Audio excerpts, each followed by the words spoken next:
Muy buenos días, ¿cómo estás? Katy Fernández te saluda. Qué lindo saber que estás ahí, que estamos juntos nuevamente a través de este audio para abrir la carta de amor de nuestro Dios Creador. Te invito a que traigas tu Biblia y a orar antes de abrirla. Amado Padre Celestial, gracias por este nuevo día que nos estás regalando, por tu amor, por tu cuidado, por tu paciencia. Tú eres el único Dios vivo, el Dios creador, el Dios todopoderoso a quien deseamos servir por siempre. En Salmos 37 dice, encomienda a Jehová tu camino y confía en Él, y Él hará. Ayúdanos, Padre, a confiar en tus caminos, a reconocerlos y seguirlos. Ayúdanos a confiar cada día más y más en ti. Aumenta nuestra fe. Llénanos de tu Espíritu Santo. Danos tu mente, Señor, danos la mente de Cristo. Y ahora al abrir tu palabra, que tu Espíritu Santo nos ayude a entenderla, compartirla y vivirla. Oramos en el nombre de Jesús. Te amamos, Padre. Amén. Y llegamos a la lección número 11 de este trimestre, que lleva por título Un pueblo reincidente. El versículo para memorizar está en Nehemías 13:22 y dice, y le dije a los levitas que se purificasen y viniesen a guardar las puertas para santificar el día de reposo. También por eso acuérdate de mí, Dios mío, y perdóname según la grandeza de tu misericordia. En el interín, entre los capítulos 12 y 13, Nehemías regresa a Babilonia, aunque no sabemos por cuánto tiempo se ausentó. Cuando regresó, probablemente alrededor de 530-525 a.C., el pueblo había reincidido en sus malos hábitos.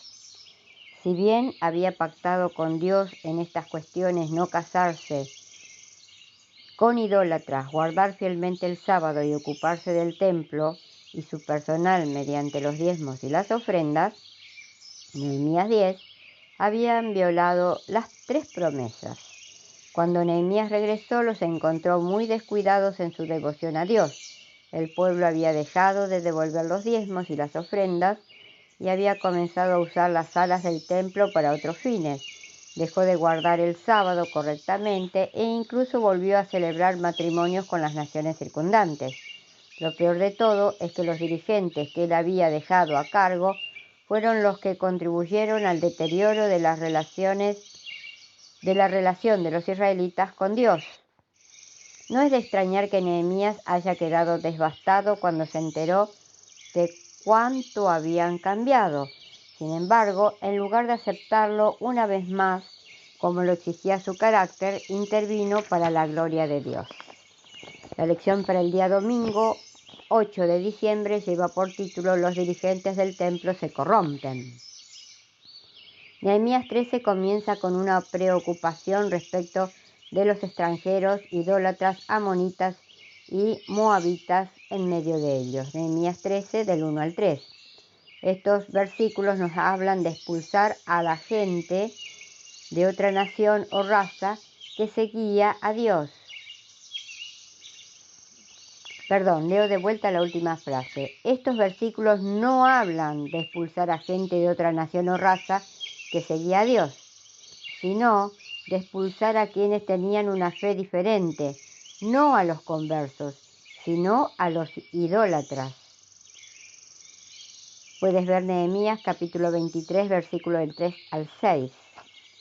Te invito a que leamos Nehemías capítulo 13, del 1 al 9. ¿Quiénes eran Eliasiab y Tobías? ¿Por qué es inaceptable lo que hicieron? Nehemías 13, del 1 al 9.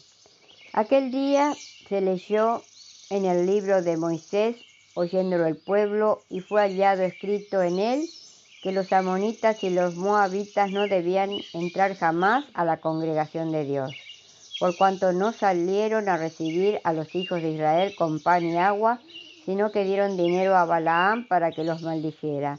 Mas nuestro Dios volvió la maldición en bendición. Cuando oyeron pues la ley, separaron de Israel a todos los mezclados con extranjeros.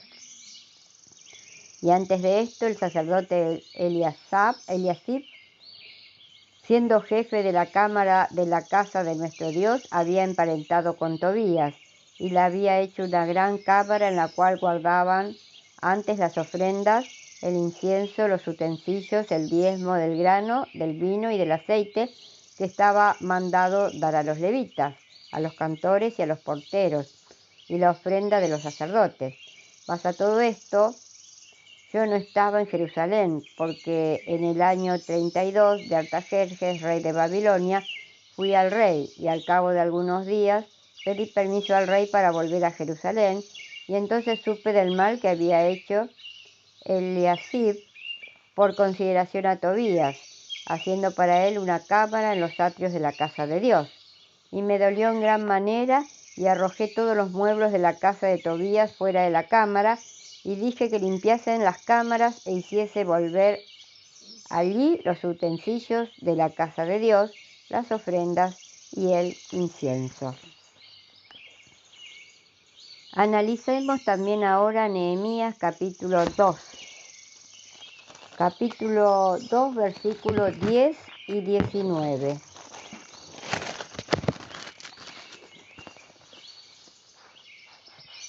Pero oyéndolo Sanbalat, Horonita y Tobías el siervo amonita, les disgustó en extremo que viniesen alguno para procurar el bien de los hijos de Israel. Ahora el versículo 10. Pero oyéndolo Sanbalat, Horonita y Tobías, ya leímos el 10, ahora el 19. Pero cuando lo oyeron Sanbalat, Horonita, Tobías, el siervo amonita, y Gesem, el árabe, hicieron escarnio de nosotros y nos despreciaron diciendo: ¿qué es esto que hacéis vosotros? ¿Os rebeláis contra el rey? Ahora del capítulo 3, el versículo 1.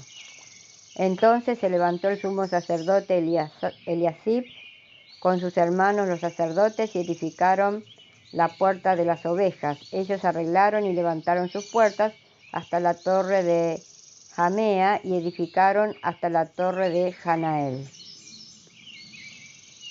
Y ahora vayamos al capítulo 12, versículos 10 y 22. Capítulo 12, versículos 10 y 22. Yeshua engendró a Joiacín, y Joiacín engendró a Eliasib, y Eliasib engendró a Joiada. Y ahora vayamos al versículo 22 del mismo capítulo 12. Los levitas en días de Eliasib, de Joiada, de Jonaam y de Jadúa fueron inscriptos por jefes de familia, también los sacerdotes, hasta el reinado de Darío el persa. Y del capítulo 13 de Nehemías leamos ahora el versículo 28. Y uno de los hijos de Joiada, hijo del sumo sacerdote Eliasib, era yerno de Sanbalat Horonita, por lo tanto lo ahuyenté de mí. Tanto Eliasib como Tobías son figuras conocidas en el libro de Nehemías. Eliasib era el sumo sacerdote de la nación y también estaba a cargo del templo. Se mencionaba a Tobías como el enemigo amonita de Nehemías, que se opuso vehementemente a su trabajo en Jerusalén. La alianza de Eliasib y Tobías sugiere una relación establecida a través de un matrimonio. Aunque no se han conservado los registros de la conexión matrimonial, sabemos que Tobías era un hombre judío, que significa el Señor es bueno, y por lo tanto muy probablemente haya sido de origen judío. Se cree que los familiares de su esposa, los descendientes de Ara, aunque no se los identifica, estaban emparentados con la familia de Eliasib. Además, Sanbalat el Horonita, el otro adversario de Nehemías, tenía una hija que estaba casada con el nieto de Eliasib. Por lo tanto, el círculo de intriga alrededor de Nehemías debía haber sido intenso, ya que los funcionarios de más alto rango de la región estaban emparentados y aliados con él contra el liderazgo de Nehemías. Durante la ausencia del gobernador, el sumo sacerdote le dio a Tobías una de las habitaciones del templo que estaba destinada a guardar el diezmo, los regalos y las ofrendas. A Tobías se le otorgó residencia permanente en el templo, una forma de establecerlo como uno de los líderes de la nación. Los enemigos de Nehemías finalmente lograron lo que siempre quisieron, desplazar a Nehemías y asumir el liderazgo ellos mismos. Afortunadamente, Nehemías no iba a quedarse sentado sin hacer nada. El pueblo de Dios, a lo largo de la historia sagrada, los judíos del antiguo Israel o los cristianos que los siguieron durante y después de la época neotestamentaria, se dejaba engañar muy fácilmente. ¿Cómo podemos evitar sus errores? Ahora pasamos a la meditación de hoy, que lleva por título El amor en la práctica. Así que todas las cosas que queráis que los hombres hagan con vosotros, así también haced vosotros con ellos, pues esto es la ley y los profetas. Mateo 7:12.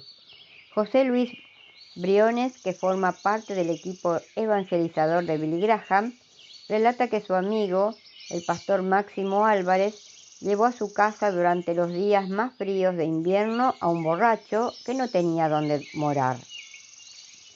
Lo atendió durante varios meses en su hogar, le dio comida, ropa y la oportunidad de conocer a Jesús.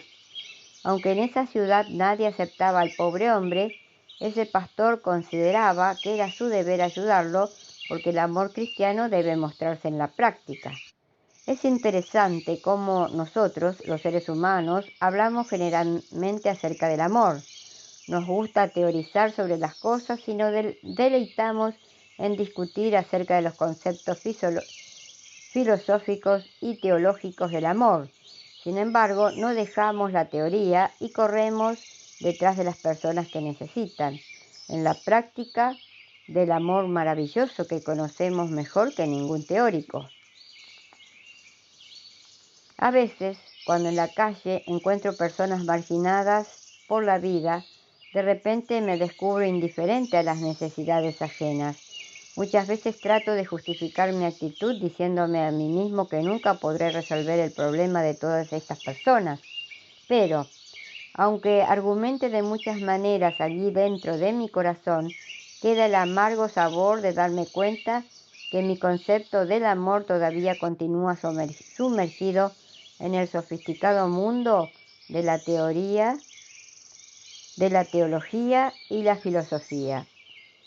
El amor de Jesús no conocía límites, iba más allá de los prejuicios, quebraba las barreras de la oposición social y hería a los teóricos del amor.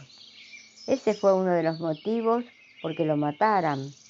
Hoy miro a Jesús y sé en el fondo del pecho que nuestra única solución es buscarlo diariamente. Es pasar tiempo con nuestro Dios vivo, con nuestro Dios creador, con nuestro Dios todopoderoso. Es dejar que forme parte de nuestra vida cotidiana.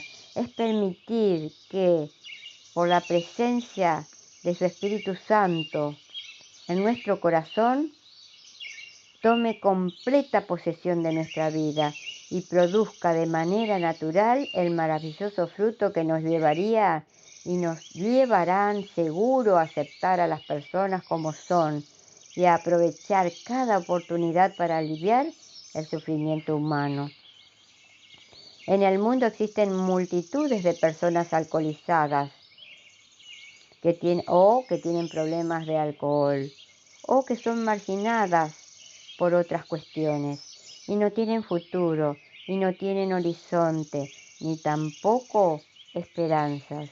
Viven sumergidas en la miseria física, moral y espiritual. ¿Seríamos capaces de ayudarlas, de mostrarles un camino, de darles de comer y mostrarles a Jesús? ¿O argumentaremos para justificar de mil maneras que no es necesario hacer eso para probar nuestro amor? Y recuerda, si nuestras palabras no ayudan, no confortan no hacen bien o no alegran, que nuestro Dios Todopoderoso nos libre de pronunciarlas. Que tengas un muy bendecido día lleno de la paz de Dios. Te invito para que mañana volvamos a encontrarnos, si Dios quiere. Y gracias, de verdad, muchas gracias, porque estás ahí acompañándome.